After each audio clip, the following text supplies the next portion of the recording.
राम हरे हरे हरे हरे कृष्ण कृष्ण कृष्ण हरे हरे हरे राम राम हरे हरे हरे कृष्ण कृष्ण कृष्ण हरे राम राम राम हरे हरे हरे कृष्णा। माता जी, प्रभु जी, सभी को दंडवत प्रणाम।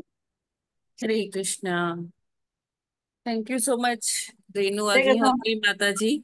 आपका बहुत बहुत धन्यवाद आज का जपा और भगवतम प्रेयर्स करने के लिए। और आप सभी का हृदय से स्वागत इस सत्र में।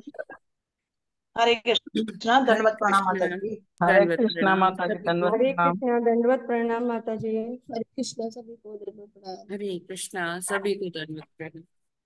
कृष्णा दंडवत प्रणाम माता जी। हरे हरे कृष्णा, कृष्णा। दंडवत प्रणाम माता जी। हरे कृष्णा। हरे कृष्ण माता जी दंड। Okay, so let's move forward towards Prabhupada quote. Today is 17th June और प्रभुपाद जी क्या संदेश दे रहे हैं? घोड़े के घोड़े को उसके मुंह द्वारा काबू किया जाता है, इसलिए उनके मुंह में रस्सी बांधी जाती है और घुड़सवार उसके मुंह से उसे नियंत्रित करता है। तो कृष्ण एक बालक थे, उन्हें कैसे पता था कि यह केशी असुर घोड़े के रूप में आया है और मुझे उसे नियंत्रित करना है? तो मुझे उसके मुंह को काबू करना होगा। तो उन्होंने घोड़े के मुख में अपना हाथ घुसाया और घोड़े को लगा मानो लोहे की जलती छड़ी उसके मुख में है और वह मर गया। इसी प्रकार जब कृष्ण अरिष्टासुर के साथ लड़ रहे थे तो वे जानते थे कि उसे सींगों द्वारा नियंत्रित करना होगा। तो उन्होंने उसके सींग पकड़े और उसे मार डाला। इसे स्वाभाविकी कहते हैं, अर्थात वे सब जानते थे। तो प्रभुपाद जी मायापुर में भागवतम का लेक्चर ले रहे थे और प्रथम स्कंद दशम अध्याय का दूसरा श्लोक पढ़ा रहे थे, जिसमें वो बता रहे कि जो भगवान कृष्ण का वंश है, वृष्णि वंश है, और जो ये कुरु वंश है, ये सब एक जैसे ही थे। और तब इसी की व्याख्या कर रहे थे। तो इसमें प्रभुपाद जी ये बताना चाह रहे थे कि जो supreme personality of God head है, जो पूर्ण पुरुषोत्तम भगवान है, श्री कृष्ण है, वो सब जानते हैं। और उनको पता है कि क्या चीज किस प्रकार करनी है, कैसे इतने सारे असुर आए। पूतना से शुरू हुआ, जब वो 2-3 दिन के ही थे तब पूतना आई। और उसके बाद पूरा ये सिलसिला चालू हो गया, एक के बाद एक असुर कंस भेजता गया, है ना। तो भगवान ने कितने सारे असुरों का वध किया। और भगवान ये सब जानते थे कि किस असुर को किस तरह से वध करना है। अब जैसे केशी की बात आई, केशी जो था, जो असुर था, वो घोड़े के रूप में आया था। तो घोड़े को नियंत्रित करने का तरीका क्या है?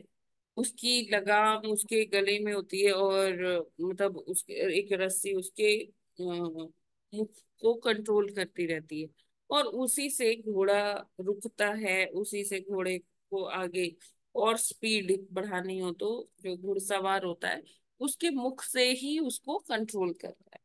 तो भगवान ने क्या किया, सीधे केशी के मुंह में अपना हाथ डाल दिया।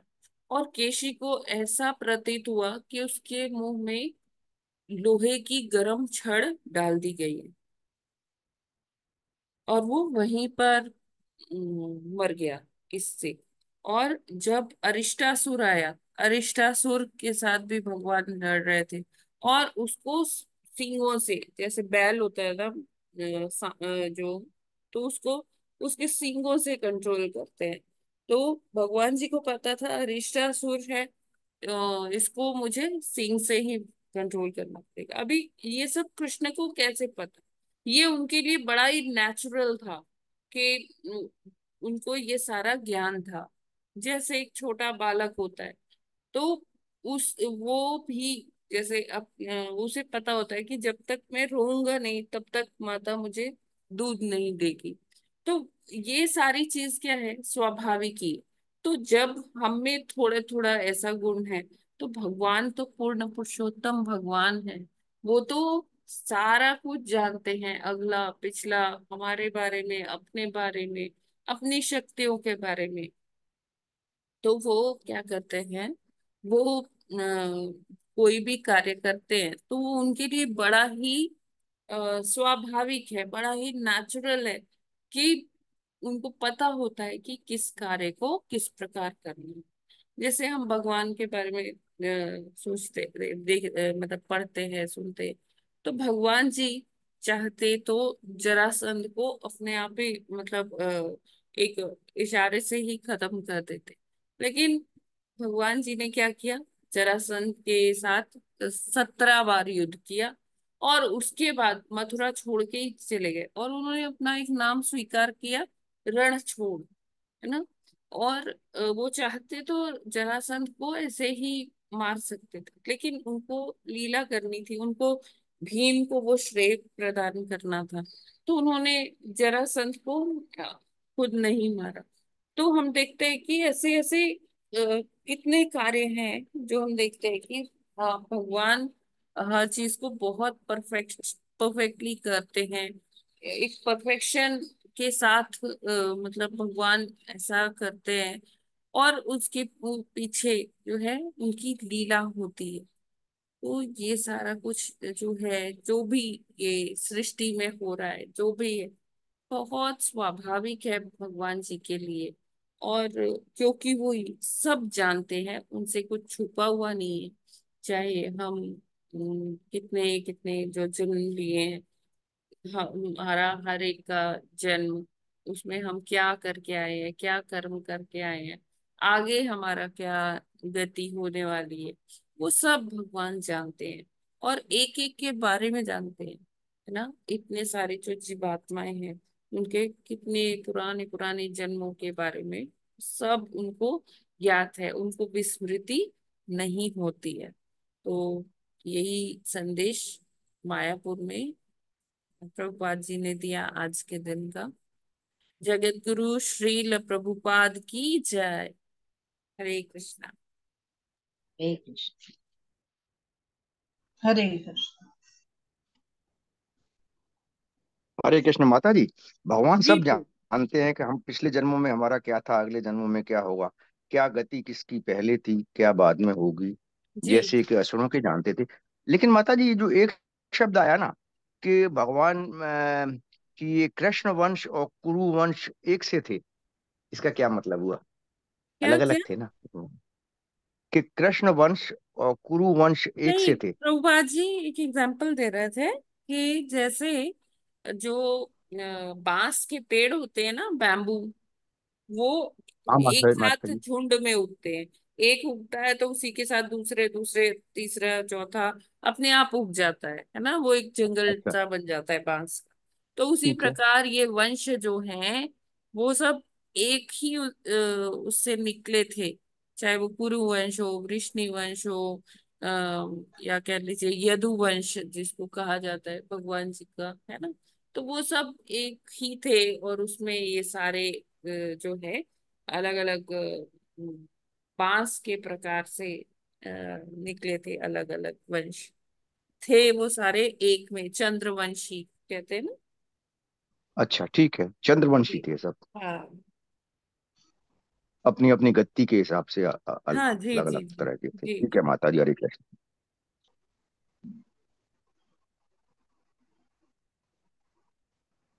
क्योंकि अभी समय हो गया है भागवतम अध्ययन का।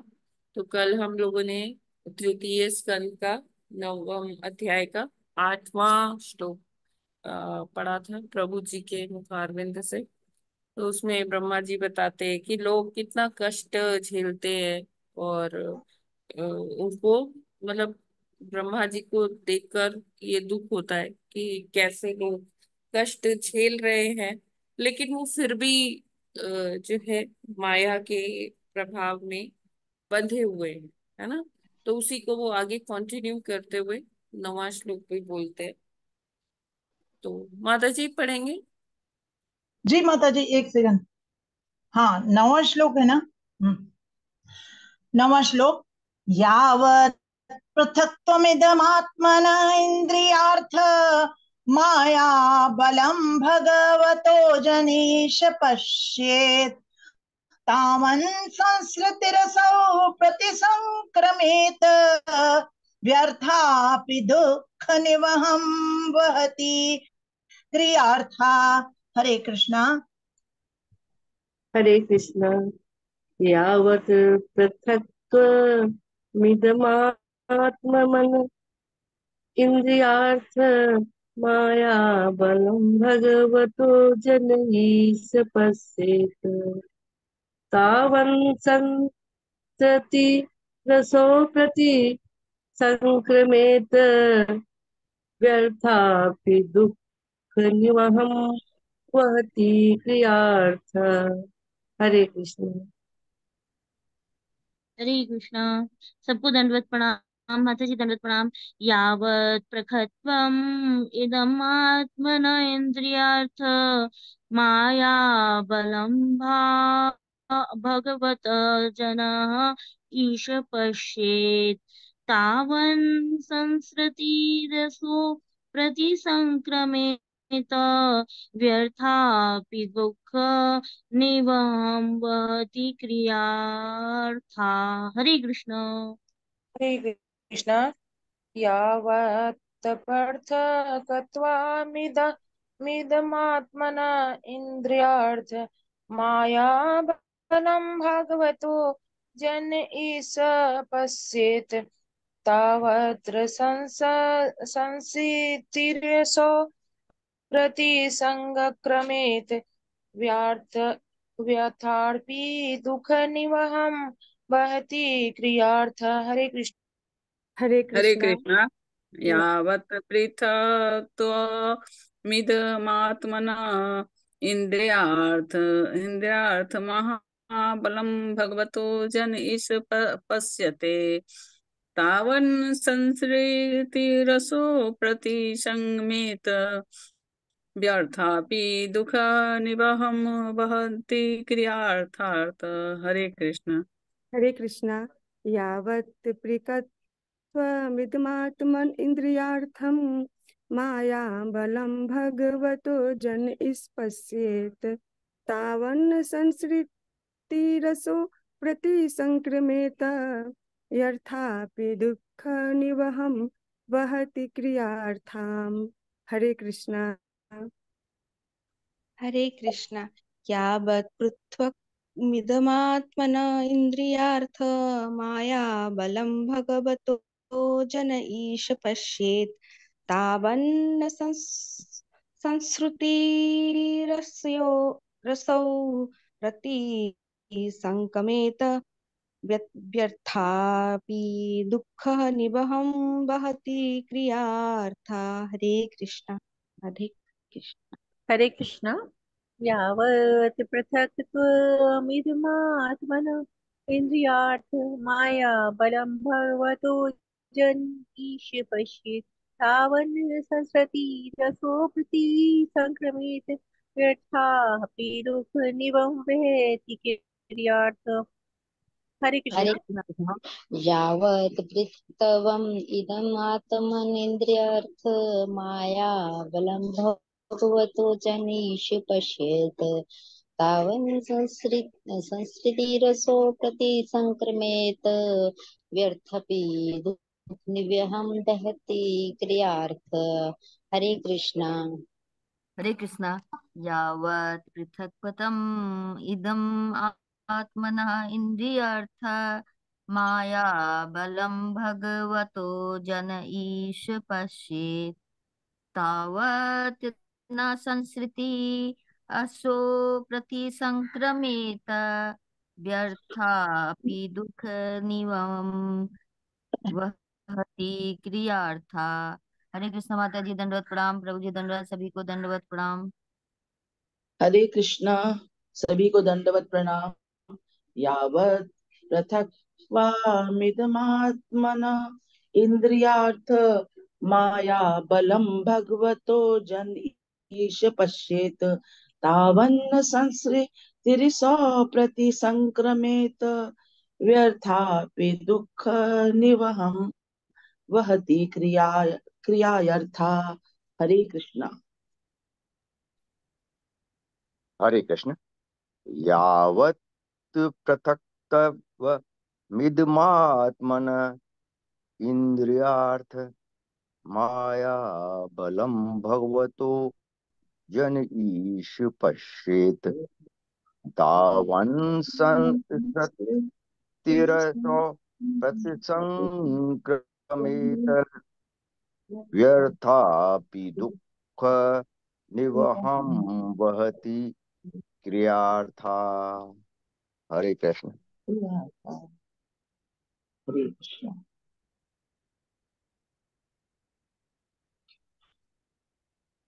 Thank you so much. शब्दार्थ, अनुवाद और तात्पर्य श्रील प्रभुपाद जी के द्वारा। श्रील प्रभुपाद जी की जय। शब्दार्थ, यावत जब तक, पृथक पृथक्त्व विलगाव, इदम यह, आत्मनः शरीर का, इंद्रिय अर्थ इंद्रिय तृप्ति के लिए, माया बलम बहिरंगा शक्ति का प्रभाव, भगवतः भगवान का, जन व्यक्ति, ईश हे प्रभु, पश्येत देखता है, तावत तब तक, न नहीं, संस्कृति भौतिक जगत का प्रभाव, असौ वह मनुष्य प्रति संक्रमित लांग सकता है, व्यर्था अपि यद्यपि अर्थहीन, दुख निवहम अनेक दुख, वहती लाते हुए, क्रिया अर्थात सकाम कर्मों के लिए। तात्पर्य सॉरी अनुवाद, हे प्रभु, आत्मा के लिए भौतिक दुखों का कोई वास्तविक अस्तित्व नहीं होता। फिर भी जब तक बद्ध आत्मा शरीर को इंद्रिय भोग के निमित्त देखता है, तब तक वह आपकी बहिरंगा शक्ति द्वारा प्रभावित होने से भौतिक कष्टों के पाश से बाहर नहीं निकल पाता। तो ये वही है जैसे हमने भगवत गीता में भी पढ़ा है कि जब तक हम देहात्म बुद्धि का प्रयोग करते हैं, उसके अंतर्गत होके, उसके अनुगत होके सोचते हैं, तब तक हमें ये शारीरिक कष्ट, हम उस धरातल पर रहते हैं कि हम अपने आप को शरीर मानते हैं, और शरीर कई प्रकार के कष्ट झेलता है, कई प्रकार के दुख उसका उसे भोगना पड़ता है अपने कर्मों के आधार पर, जो संचित कर्म है, या अपने कैसे भी वो ये कष्ट उसके जीवन में आते हैं। आदि दैविक, आदि भौतिक, आध्यात्मिक कष्ट, ये सारे त्रिताप जिसको कहते हैं, ये आते हैं।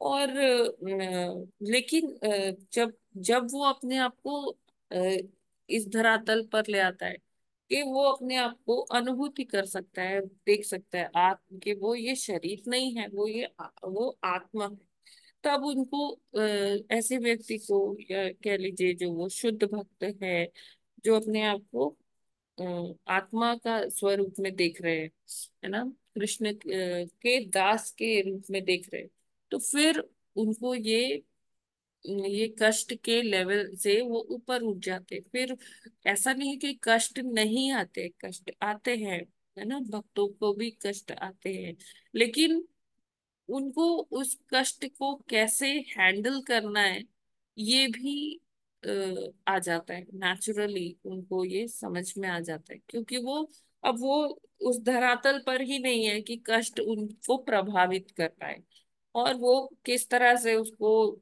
मतलब झेलने की शक्ति, ऐसा भगवान उनको स्वाभाविक रूप में प्रदान कर देते हैं। तो यहाँ पर वही ब्रह्मा जी बता रहे कि जब तक ये भौतिक दुखों का कोई वास्तविक अस्तित्व नहीं होता आत्मा के लिए, है ना, क्योंकि आत्मा उस लेवल पर है ही नहीं, वो दूसरे धरातल पर है। तो जब तक वो बद्ध आत्मा रहेगा, इस बद्ध जीवन में रहेगा, अपने शरीर को ही वो प्राथमिकता देता रहेगा। वो ठीक उसी प्रकार जैसे कि एक पिंजरे में एक पक्षी है। आप बाहर से तो पिंजरा चमकाते जा रहे हो, चमकाते जा रहे हो, लेकिन पक्षी को जब तक कुछ खाने को नहीं दे रहे हो, तो क्या होगा? पक्षी जो है वो बाहर की चमक से उसका पेट थोड़ी ना भरेगा ना। तो हमें अपने आप को उस लेवल पर ले जाना है, पक्षी को वो खुराक देनी है, अपनी आत्मा को वो खुराक देनी है। और आत्मा की खुराक है क्या? आध्यात्म। तो जब तक हम आध्यात्मिक पथ पर नहीं जाएंगे, अध्यात्म से नहीं जुड़ेंगे, तब तक आत्मा को उसकी खुराक नहीं मिलेगी। आत्मा की खुराक है भक्ति, अध्यात्म। और हम अपने आप को इसी शरीर को बाहर से चमकाते जा रहे हैं, चमकाते जा रहे हैं, है ना। सारे सौंदर्य प्रसाधन है वो लगाते जा रहे हैं, है ना, रगड़ते जा रहे हैं कि हाँ हम अच्छे दिखे, अच्छे दिखे।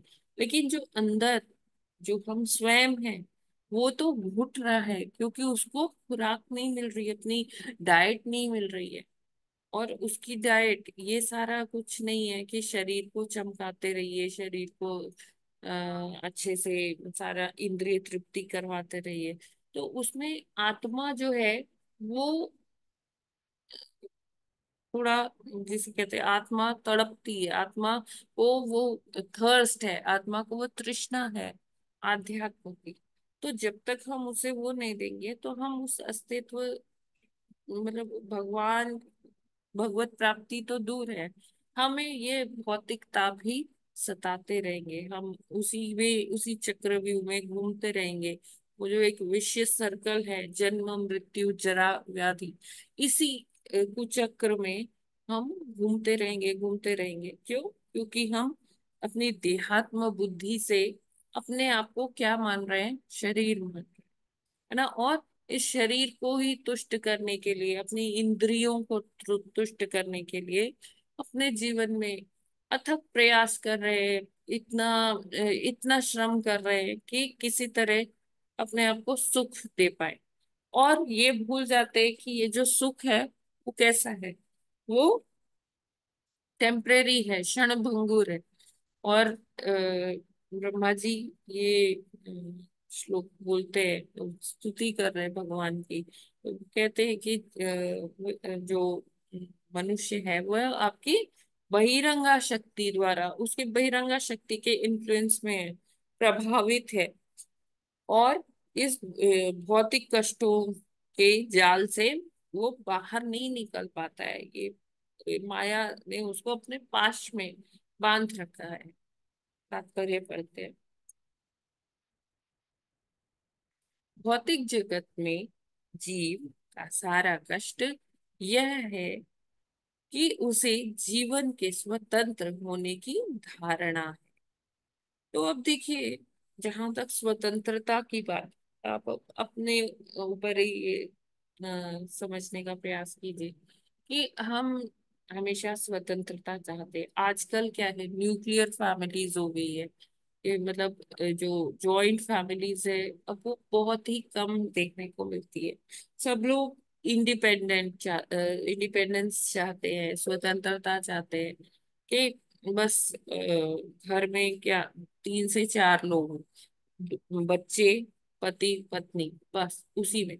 और उसमें भी अगर आप देखो ना, तो पत्नी को अपनी इंडिपेंडेंस चाहिए, पति को अपनी इंडिपेंडेंस चाहिए, बच्चों को अपनी इंडिपेंडेंस चाहिए।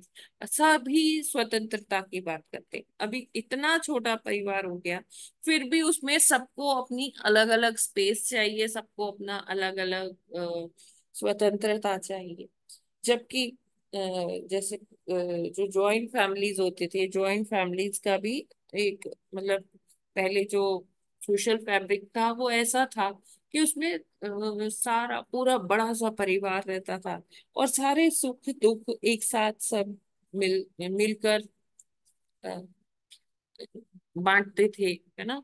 और आज के टाइम में क्योंकि सबको स्वतंत्रता चाहिए, तो उसका हम देख रहे हैं समाज में क्या असर पड़ रहा है ना। वो सांस्कृतिक जो हमारी कल्चर है, वैल्यूज है, वो सब कहीं नष्ट होता जा रहा है।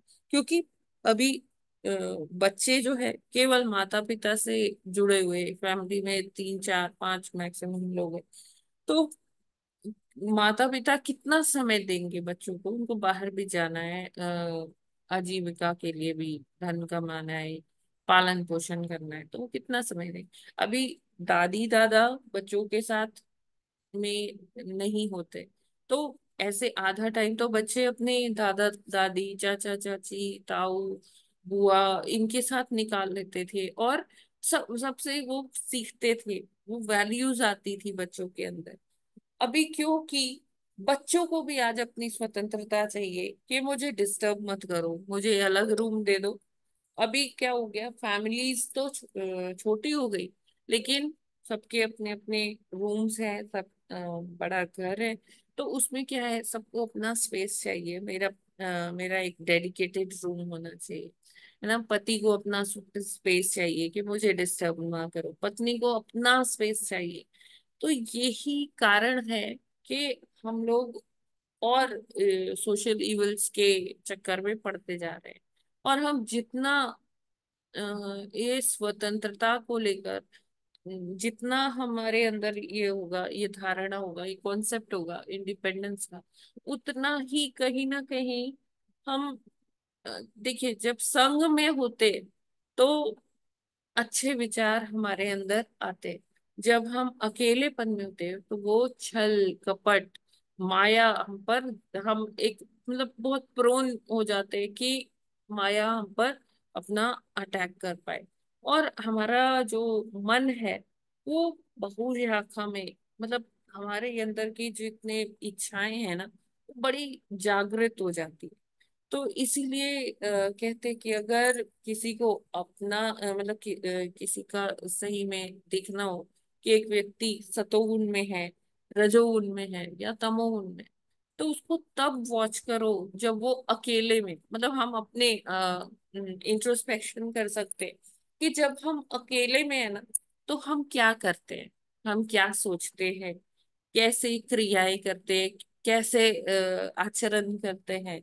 तो वो डिसाइड करता है एक्चुअली। अगर हमें अपने आप को वॉच करना है, अपने आप को जानना है कि मैं किस गुण के अंतर्गत आता हूँ, तो हम देखें कि जब हम अकेले होते हैं तो किस प्रकार का आचरण करते हैं, किस प्रकार के विचार हमारे अंदर आते हैं अकेले में। तो हम तब इस चीज से तय कर सकते हैं कि हम कैसे, किस गुण में हम हैं, सतोगुण में है, रजोगुण ज्यादा प्रभावी है मेरे ऊपर या तमोगुण ज्यादा प्रभावी है। तो अ, ये मतलब एक ट्राइड एंड टेस्टेड वे है। तो जितना हम स्वतंत्र होंगे, जितना हम अपने को अकेले में रखेंगे, उतना ही ज्यादा माया के लिए हम वो शिकार बनेंगे माया। तो हमें इस चीज पर मंथन करना चाहिए कि हमें कितनी स्वतंत्रता चाहिए, और ये स्वतंत्रता का हमारे जीवन में प्रभाव क्या पड़ रहा है ना।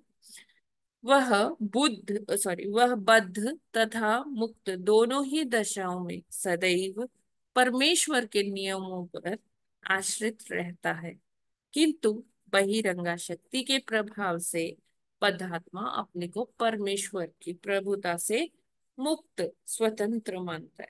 तो बद्ध जीव यहाँ क्यों आया है? क्योंकि उसके मन में कुछ इच्छाएं हैं, कुछ कामनाएं हैं। तो भगवान उसे वो अवसर प्रदान करते हैं कि आपके लिए एक अशाश्वत जगत बनाया है, जाओ वहां पर अपनी कामना पूर्ति के लिए जाओ। और भगवान ने हमारे लिए यहाँ बहुत सारा सुख सुविधाएं हमें प्रदान की है। हमें सनलाइट दी है, हमें ऑक्सीजन दी है, हमें ये पंच तत्व दिए हुए। तो ये सब हमें फ्री में भगवान ने अवेलेबल कराए कि ठीक है, मेरे बच्चे को कोई कष्ट ना हो। जैसे माता पिता है, तो बच्चा कहीं पिकनिक पर जाता है ना, तो माता पिता थोड़ा चिंतित भी होते हैं अंदर से, और उसको वो सारा चीजें देते हैं कि देखो बेटा जा रहे हो, तो ये तुम्हारा टिफिन बॉक्स है, इस बॉटल है, इसमें से पानी पी लेना। अच्छा, अगर कुछ ऐसा लगे तो ये ग्लूकोज है, ये ले लेना। माता पिता अपने तरफ से सारा इंतजाम करके भेजते हैं उसको। तो उसी तरह से भगवान भी हमारे इतने करुणामयी है, हम उनसे अलग जाना चाह रहे हैं, फिर भी वो हमारे लिए वो इंतजाम कर रहे हैं। और हम हैं कि उनको भुला देते हैं, हम उनकी प्रभुता को स्वीकार नहीं करते। कहते हैं कि हम अपना संसार बसाएंगे, जहां मैं स्वामी या मैं स्वामिनी रहूंगी, और लोगों से लोग मेरा कहना मानेंगे। वो ये क्या है, आसुरी प्रवृत्ति है, हिरण्यकशिपु जैसी प्रवृत्ति है। हिरण्यकशिपु क्या करता था, वो यही कहता था कि देखो मैं भगवान हूँ, मैं ये सब कंट्रोल, मैं कंट्रोलर हूँ। तो हमारी प्रवृत्ति वही हिरण्यकश्यपु वाली बन गई है। हमें स्वतंत्रता चाहिए, हमें हम अपनी प्रभुता जो है सब पर थोपना चाहते हैं, हम हर चीज के स्वामी बनना चाहते हैं, मालिक बनना चाहते हैं। और यही हमारा बद्ध आत्मा होने का यही प्रूफ है। हम बद्ध जीवन में क्यों है, बार बार हमें ऐसे ही जीवन मरण में क्यों फंसना होता है? क्योंकि बंधन है। किस चीज का बंधन है? हमारी इच्छाओं का, हमारी कामनाओं का, हमारी इतनी एक्सपेक्टेशंस हैं कि मुझे ये चाहिए वो चाहिए। हमारी एक्सपेक्टेशंस है कि खत्म ही नहीं होती है। एक एक इच्छा पूरी नहीं हुई, दूसरी इच्छा, मतलब एक पूरी लिस्ट तैयार रहती है कि अच्छा ये हो गया, अब ये, अब ये। कभी हम अपने मन मस्तिष्क में, हृदय में ये सोचते ही नहीं है कि अच्छा अब बहुत हुआ, अब हमें थोड़ा सा जो हमें ये सब दे रहे हैं उनको एटलीस्ट थैंक्स ही कर दे, ग्रेटिट्यूड ही उनको दे, कि भगवान आपने मुझे बहुत कुछ दिया है, बहुत इतना सब है, मैं बहुत संतुष्ट हूँ, मैं आपको थैंक्स करना चाहती हूँ। आप, हाँ, कि कभी स्तुति कर दे भगवान की, कभी उनको उनका महिमा मंडन कर दे कि भगवान ये सारा कुछ आपके वजह से ही है ना, मेरा इसमें कोई श्रेय नहीं है। लेकिन वही है कि हमारी स्वतंत्रता, हम स्वतंत्रता चाहते हैं, इसलिए चाहते हैं कि मेरा प्रभुत्व बना रहे, और हम इसी माया पाश में जकड़ते जा रहे। जैसे भंवर होता है ना, भंवर के अंदर अगर कोई बोट या कोई कुछ चला जाता है, तो फिर वो नीचे नीचे नीचे ही जाता है वो, है ना, तूफान सा जो होता है समुद्र में होता है, तो भंवर में फंस गया तो वो फिर बचता नहीं। तो उसी तरह से हम ये माया के भंवर में जो है फंसते जा रहे, और निकलना बड़ा मुश्किल है। तो आगे प्रभुपाद जी लिखते हैं, उसकी स्वाभाविक स्थिति तो परमेश्वर की इच्छा से अपने को जोड़ना है। तो हम लोग क्या करते हैं, मतलब भगवान पर आश्रित होने की बजाय हम अपने प्रभुत्व जताने की इच्छा रखते हैं। क्योंकि देखिए हमने ये पढ़ा है पिछले स्कंद में कि अगर हम अपनी पलक तक हिलाना चाहे तो उसके लिए भी हम नियामक देवताओं पर आश्रित हैं। और ये नियामक देवता किस पर आश्रित हैं? क्या पढ़ा था हमने, याद है? हाँ, ये भगवान कृष्ण के ही द्वारा निर्धारित हाँ किए जाते हैं नियम। जी, जो ये परम नियंता, नियामक देवता। हाँ जी माता जी बोलिए। परम नियंता भगवान कृष्ण ही है, हाँ और जी, नामक देवताओं को कार्य बांट रखे हैं। एग्जैक्टली तो ये जो देवी देवता है हमारे अलग अलग अंगों के नियामक देवता है, और इनके हेल्प से ही हम अपने शरीर में जो कहते हैं ना, वॉलंटरी इनवॉलंटरी मसल्स या ऐसे एक्शंस जो होते हैं, तो वो हम कोई भी क्रिया कैसे कर पा रहे हैं, अपना हाथ कैसे हिला पा रहे हैं, कि क्योंकि उसके नियामक देवता है। और अगर ये नियामक देवता थोड़ा सा ढील छोड़ दे तो क्या, आपने देखा होगा अल्जाइमर डिजीज वाले लोग, पार्किंसन डिजीज वाले लोग, तो वो उनका हाथ का मूवमेंट उनके कंट्रोल में ही नहीं है। अगर पैरालिसिस हो जाता है तो कोई चाह के भी अपना वो अंग हिला ही नहीं पाता है। तो हम आश्रित है नियामक देवता पर, और नियामक देवता किस पर आश्रित है? वो पूर्ण पुरुषोत्तम भगवान जी पर। और मतलब इससे हम देखते हैं कि डायरेक्टली और इनडायरेक्टली हम कृष्ण के कंट्रोल में हैं। वो कंट्रोलर है और हम लोग कौन है? कंट्रोल्ड हैं। भगवान नियंता है ना, नियंत्रण करता है, और हम नियंत्रित है ना। हम नियंत्रक नहीं है, हम नियंता की भूमिका में नहीं आ सकते। तो जिस दिन हम ये समझ लेंगे कि हमारी जो मूल स्थिति है, स्वाभाविक स्थिति है, वो कृष्ण के दास की हमारी स्थिति है, और हम कभी भी स्वामी नहीं बन सकते। क्यों? क्योंकि हम स्वतंत्र नहीं है। हम हमारे शरीर से अगर हम कुछ भी कार्य कर रहे हैं, तो उसमें अगर वो उस पर्टिकुलर ऑर्गन के नियामक देवता अगर वो गतिविधियां ठीक से ना कराए, तो हम अपने शरीर में, यहाँ तक कि सांस भी नहीं ले सकते, अपनी पलक भी नहीं ऊपर नीचे कर सकते। मतलब ये कितना छोटा सा, अगर आप देखो तो कितना छोटा सा चीज है पलक झपकना, लेकिन पलक झपकने के पीछे भी नियामक देवता है। श्वास ले रहे हैं, बोल रहे हैं, है ना, अपना हाथ इधर से उधर या कहीं पैरों से चल के जा रहे, वो सारी क्रिया जो है उसके लिए हम आश्रित हैं भगवान पर, डायरेक्टली या इनडायरेक्टली। तो जब तक हम अपनी स्वाभाविक स्थिति को नहीं जानते, उसकी स्वाभाविक स्थिति तो परमेश्वर की इच्छा से अपने को जोड़ना है, किंतु जब तक वह ऐसा नहीं करता तब तक वह भवबंधन की बेड़ियों में जकड़ा रहता। तो रीजन क्या है? यहाँ प्रभुपाद जी बता रहे हैं कि हम भवबंधन की बेड़ियों में क्यों जकड़े, क्योंकि हम भगवान की इच्छा से अपनी इच्छा को जोड़ने में असमर्थ हैं। जब तक हम ऐसा नहीं करेंगे तब तक हम इस भवबंधन की बेड़ियों में जकड़े रहेंगे। जैसा कि भगवत गीता के दूसरे अध्याय के 55वें श्लोक में कहा गया है, प्रजाहति यदा कामान सर्वान पार्थ मनोगतान। उसे मनोरथ द्वारा तैयार की गई सभी प्रकार की योजनाओं का परित्याग करना होता है।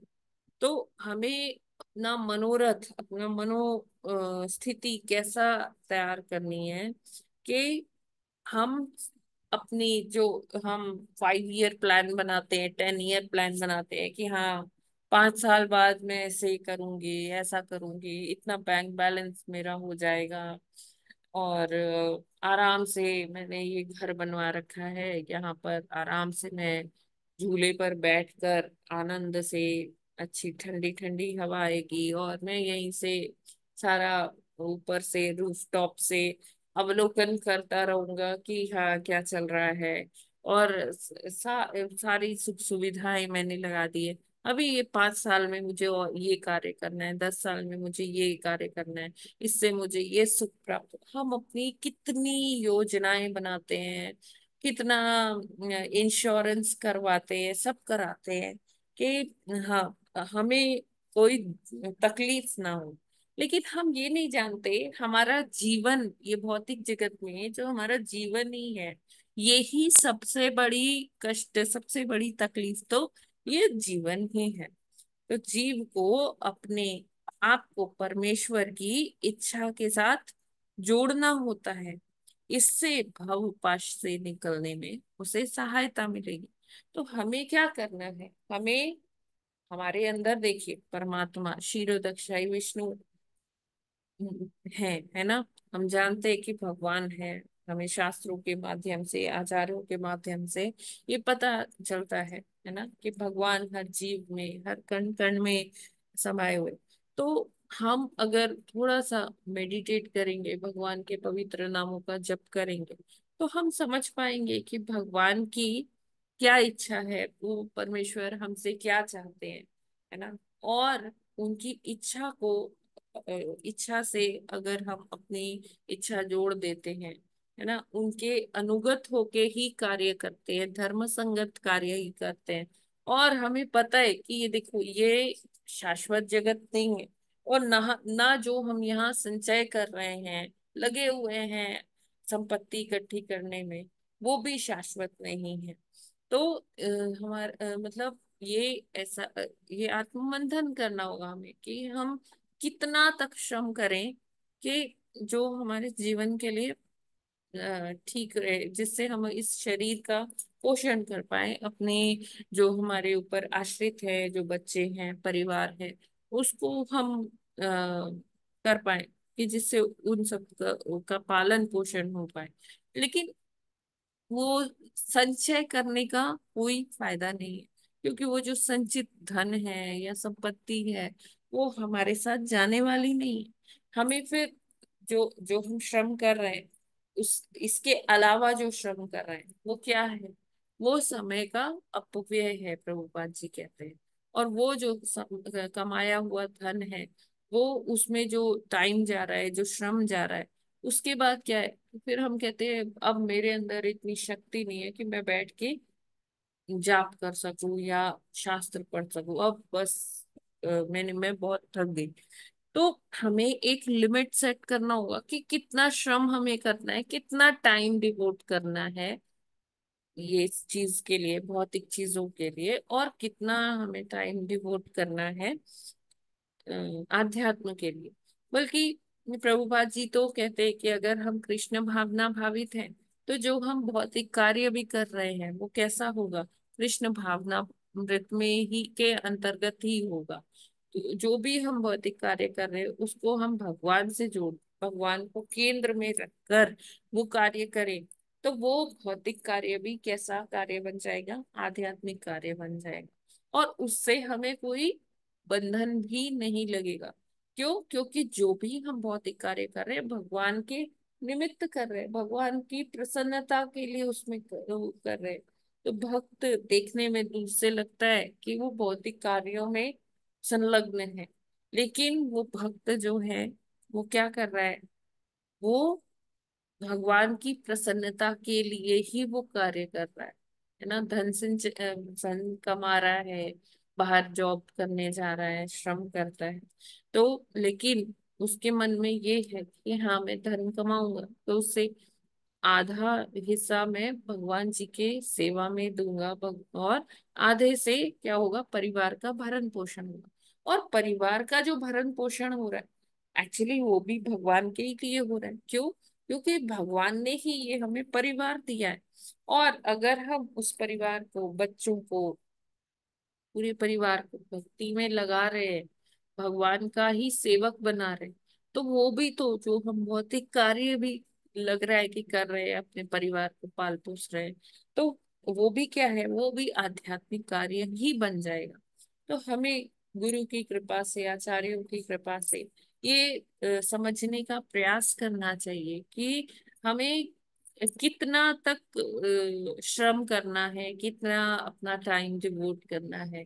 और उसके बाद हमें शास्त्रों के अध्ययन के लिए और भगवान का नाम जप के लिए वो प्रॉपर समय रखना है अपने पास। और यही एक विधि है कि जब हम साधु संग, नाम जप और ये सारा आध्यात्मिक कार्य जो करते हैं, इसके द्वारा ही हम इस भवपाश से निकल सकते हैं, है ना। प्रभुपाद जी कहते हैं कि उसे सहायता मिलेगी इस भवपाश से निकलने में।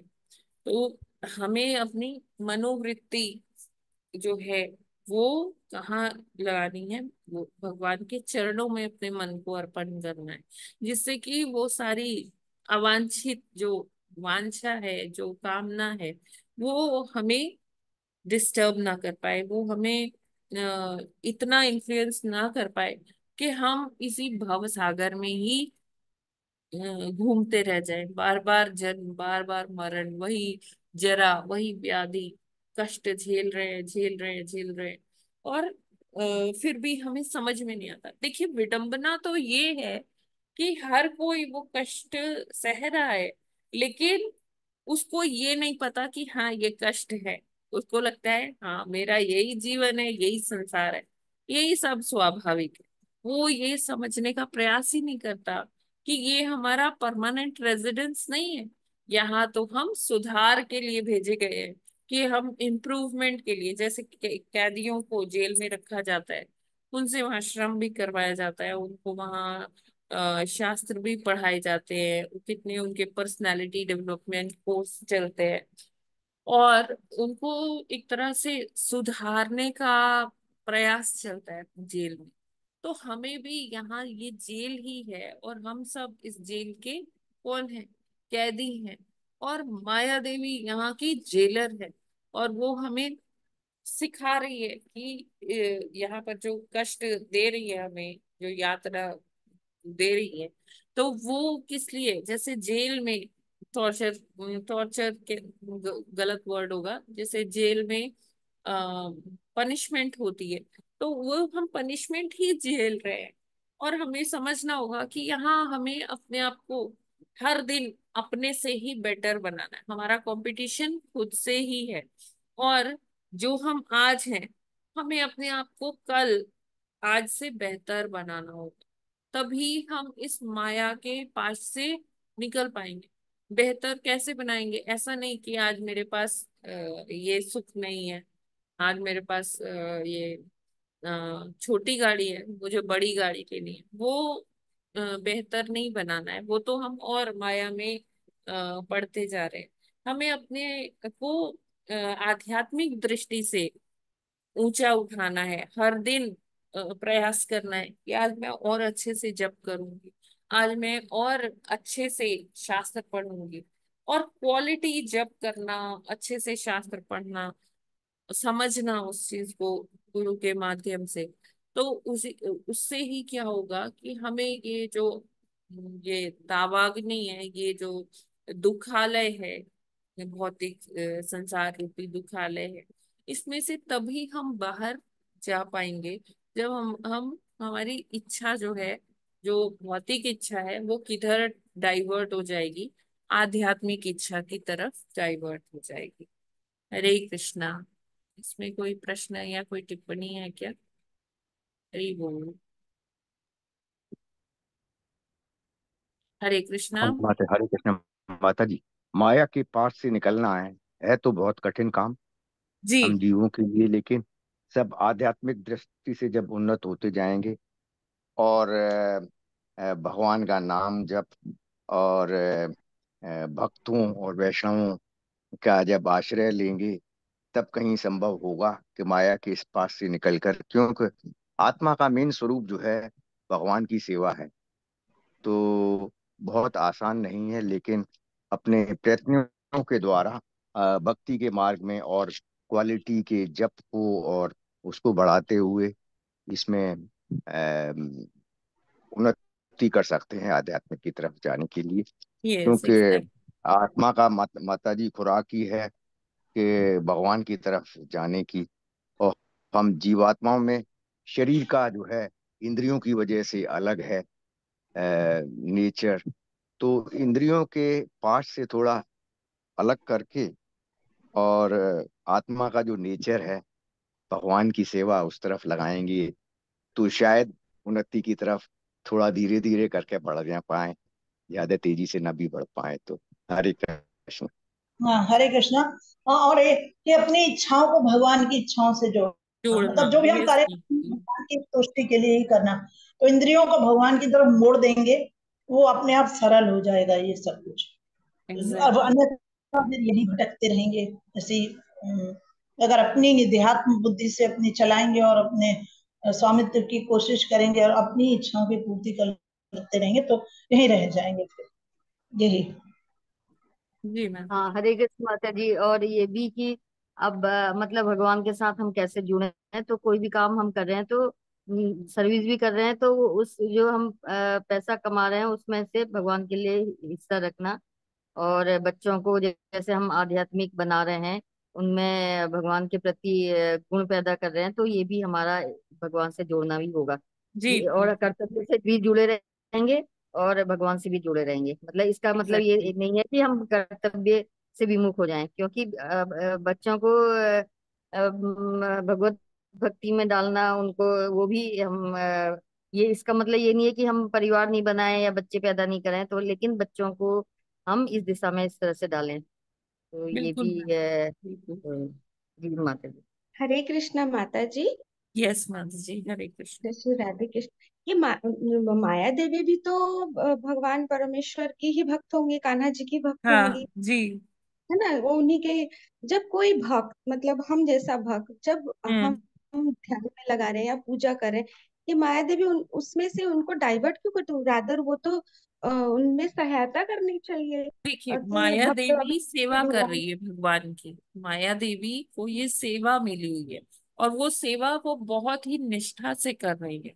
अभी जैसे सख्त मैंने रूप में पहले भी हमने डिस्कशन किया है ये इस बात का माता जी, कि जैसे जी हम इंटरव्यू के लिए जाते हैं, वहां स्क्रीनिंग होती है, अलग अलग लेवल्स पे होती है स्क्रीनिंग, है ना? कि जी पहले फर्स्ट जी राउंड ऑफ इंटरव्यू हुआ, फिर सेकंड राउंड हुआ, थर्ड राउंड हुआ। तो जी जैसे अलग अलग लेवल्स पे स्क्रीनिंग होती है, तो माया देवी ये हम्म, इंश्योर करती है कि कोई अयोग्य व्यक्ति भगवान के धाम तक ना पहुंच पाए।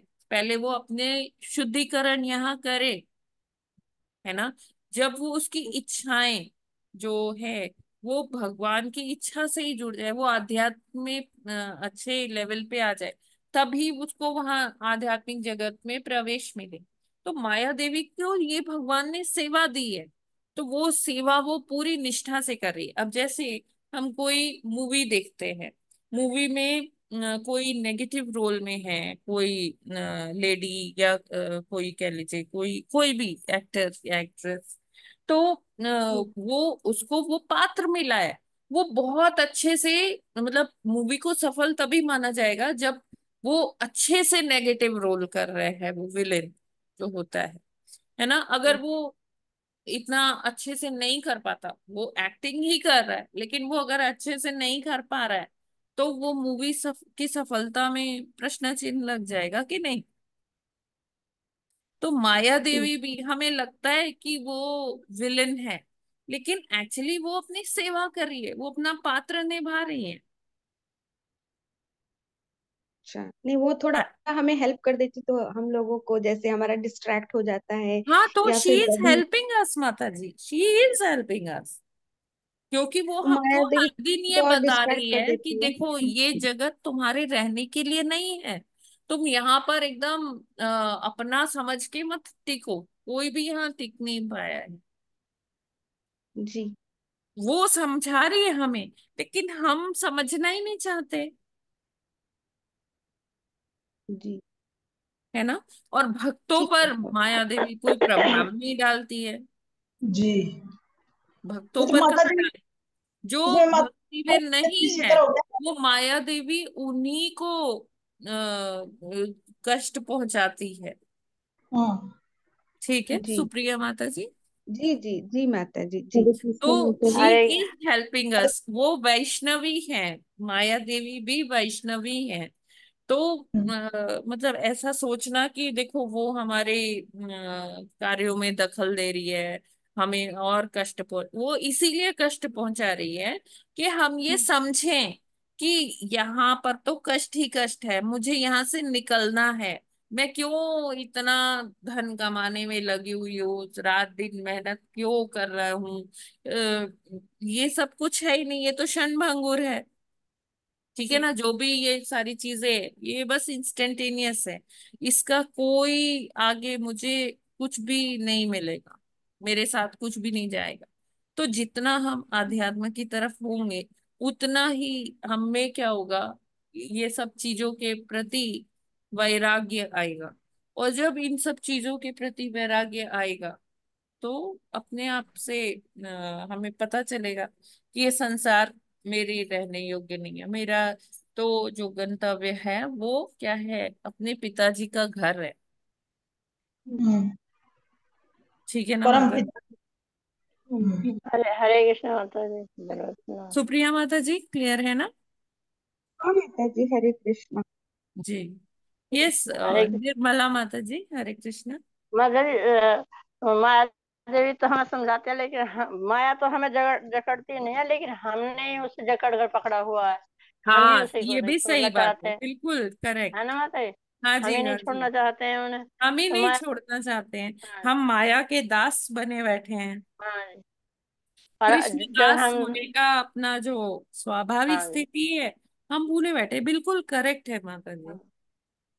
लेकिन अगर हम सचमुच में हम भगवान के भगवान को हम भगवान के दास अपने आप को समझेंगे, तो फिर हम माया से थोड़ा सा, मतलब माया को छोड़ने में थोड़ी हमें मदद मिल सकती है। हम्म। क्योंकि जब हम ही माया को झगड़े रखेंगे तो माया जी जी बेचारी जी। क्या करेगी, वो तो अपना काम कर दिए। हम्म।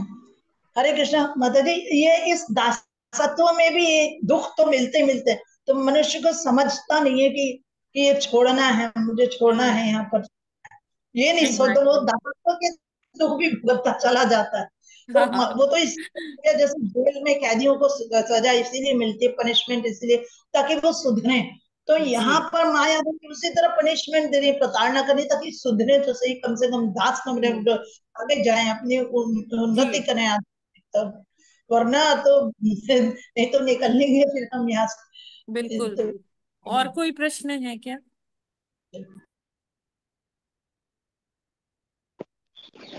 ठीक है, तो आज का ये सत्र हम माता यहीं जी पर एक शब्द विराम। आया है दो जगह, हाँ जी प्रभु जी। कल भी आया था कि जो है मेडिकेट करेंगे तब हम ये जान पाएंगे कि भगवान हमसे चाहते क्या है। हाँ, ये शब्द को भगवान हमसे चाहते क्या है, ये थोड़ा डाइजेस्ट नहीं हो रहा मुझे कि भगवान क्या ये चाहते हैं। देखिए प्रभु जी, जब हम भगवान की सेवा में रत होते हैं या भगवान के पवित्र नामों का जप करते हैं, तो जब भगवान से एक भक्त का आदान प्रदान होता है, तब हम ये समझ पाते हैं कि हमें भगवान ने यहाँ क्यों भेजा है, हमारे जीवन का उद्देश्य क्या है, भगवान हमसे क्या करवाना चाहते हैं। है ना? जैसे प्रभुपाद जी ने ये हमेशा उन्होंने ये कहा कि मैं आपके हाथों की कठपुतली हूँ, आप मुझे अपना यंत्र बना लीजिए और आपको जो करवाना है मुझसे करवाइए। तो ये लेवल तभी आएगा प्रभु जी, जब हम लोग शास्त्रों को पढ़ेंगे, भगवान के नामों का बहुत अच्छे से जप करेंगे। तो जब हम ये कर पाएंगे, तभी हम ये चीज को डाइजेस्ट कर पाएंगे प्रभु जी। बिल्कुल जी, एग्जैक्टली। इसका मतलब ये हुआ माता जी कि तब हम जान पाएंगे कि आध्यात्मिक मार्ग में हमें क्या करना है, किस तरह से प्रोग्रेस होगी हमारी, यही हाँ जी मतलब हुआ ना बिल्कुल माता जी। बिल्कुल। तब खुद जान पाएंगे इस चीज को जब जब करेंगे, हाँ, और एक तरह के आदान हो प्रदान से सकता है यही मतलब है। भगवान जी हमसे कोई भौतिक कार्य ही कराए, है ना? लेकिन वो इस प्रकार से होगा कि वो आध्यात्मिक ही होगा। मतलब लोगों को लगेगा कि हाँ ये भौतिक कार्यों में लगे हुए हैं। अब जैसे भक्त लोग बुक डिस्ट्रीब्यूशन करते हैं, इतनी गर्मी में सर्दी में बरसात में लगे होते हैं बुक डिस्ट्रीब्यूशन करने के लिए। तो जो आते जाते लोग होते हैं, उनको लगता है कि ये हाँ बड़ा ही ये लोग क्या सेल्समैनशिप कर रहे हैं, बेच रहे हैं सड़कों पे। वो कहते हैं गीता शास्त्र है, तुम गीता बेचकर धन कमा रहे हो। तो उनको लगता है कि अरे ये गीता बेचकर जो है, भागवतम बेचकर धन अर्जन कर रहे हैं। उनको नहीं पता कि ये धन अर्जन क्यों कर रहे हैं, भगवान की सेवा के लिए कर रहे हैं, अपना उनका कोई पर्सनल बेनिफिट नहीं है। तो भगवान हमें किस सेवा में कैसे लगाते हैं, हमारे द्वारा और किसको प्रेरणा देना चाहते हैं, वी नेवर नो प्रभु जी। ठीक है माता जी। Okay, any Hare other Krishna. Question? ठीक है, तो will wind up here only. जी कल निर्जला एकादशी है, आई होप सभी को ध्यान में होगा। तो आज जी माँ, उसी तरह से अपना जो है शेड्यूल मेंटेन तैयार। करिए। अन्न का प्रसाद, जैसे मैंने उस दिन भी बोला था, अन्न प्रसाद आप केवल 12-1 बजे तक लीजिए, जितना भी आपको लेना है। और उसके बाद आप लिक्विड डाइट पर आ जाइए, जितना लिक्विड ले सकते हैं। और सुबह व्रत स्टार्ट करने से पहले कोई इलेक्ट्रोलाइट ले लीजिए, पानी में लेके, जैसे इलेक्ट्रॉल होता है, जो भी आप लोग लेते हैं, तो जिसमें थोड़ा सॉल्ट थोड़ा शुगर, दोनों चीज हो, जिससे कि आपको थोड़ी एनर्जी रहे। और वो जो मिनरल्स है, पानी है, वो पूरा तरह से, और उसे सिप बाय सिप पीजिए, एकदम से नहीं लीजिए कि वो एब्जॉर्ब हो पाए बॉडी में। तो 4 बजे से पहले पहले आप ले लीजिए। और इस तरह से भगवान से प्रार्थना करते हैं कि हम सभी का जो ये निर्जला एकादशी का इतनी बड़ी एकादशी है, ये जो व्रत है, हम सबका भगवान जी की हेलो। प्रसन्नता के लिए सफलता पूर्वक, उनकी कृपा से सफलता पूर्वक हो पाए। जी और हम भगवान बिल्कुल। की छत्र छाया अपने ऊपर, उसकी अनुभूति कर पाए, ज्यादा से ज्यादा नाम जप कर पाए, भगवान जी को प्रसन्न कर पाए अपने व्रत जी से। माता तो यही जी। कामना है। और सबसे बड़ी बात है कि जो भगवान की जो कृपा है, उसको हम एक्सेप्ट कर पाए। भगवान तो कृपा देते ही रहते हैं हमेशा, भगवान की कृपा, भगवान अनवरत दे रहे हैं, लेकिन क्या हम उसको एक्सेप्ट कर पा रहे हैं?